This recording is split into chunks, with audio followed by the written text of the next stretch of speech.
Yo, what's up, everyone? Let's talk about something that's probably crossed your mind at least once: sending money to someone who doesn't have Cash App. Like, what even happens then? Does it bounce back like a bad check? Does it go to some mysterious digital limbo? Or is there actually a plan for this? Let's dive in.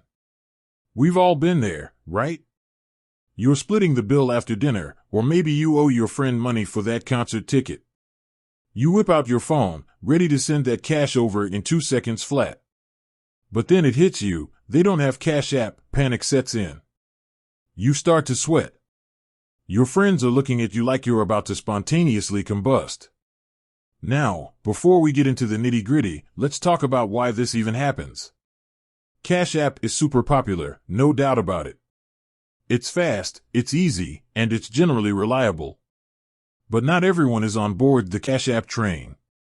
Some people prefer other payment apps, some are old school and like to stick to cash, and others might just be completely oblivious to the wonders of digital money. Whatever the reason, it happens. So, what happens when you hit that send button and the recipient is Cash App-less? Well, the good news is that it's not a total disaster. Cash App actually has a pretty decent system in place for this situation. When you send money to someone who doesn't have the app, they'll get a notification. It's basically like an invite to join the Cash App party. They'll have a certain amount of time, usually about 2 weeks, to create an account and claim the money. If they do create an account and verify it within that time frame, everything is hunky-dory. The money will magically appear in their Cash App balance, and you can pat yourself on the back for being a tech-savvy friend. But what if they don't? What if they're one of those people who is stubbornly resistant to change? Or maybe they just completely forgot about the money. In that case, the money will eventually be returned to you. It's like a digital boomerang. Cash App will send it back to your account, and you'll be free to try a different payment method or just hold onto it until the next time you see your friend. So, while it's not the smoothest process in the world, it's definitely not the end of the world either. Now, there's one important thing to keep in mind: not everyone can create a Cash App account. There are some restrictions based on location and other factors.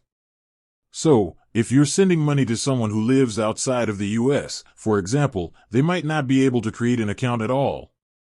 In that case, you might want to consider other options like PayPal, Venmo, or even good old-fashioned cash.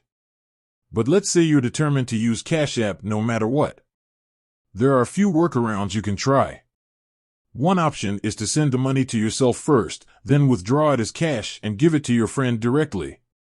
It's a bit of a hassle, but it can work in a pinch. Another option is to use a Cash App card to make a purchase on your friend's behalf.